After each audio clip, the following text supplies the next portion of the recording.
Here's our brand new gadget in the office. It's a 3D printer.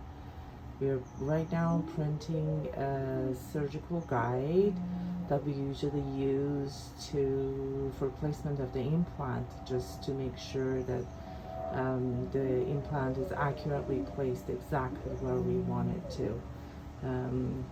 This machine is also going to give us the opportunity to make night guards, retainers, and all kinds of stuff in-house. It's pretty cool.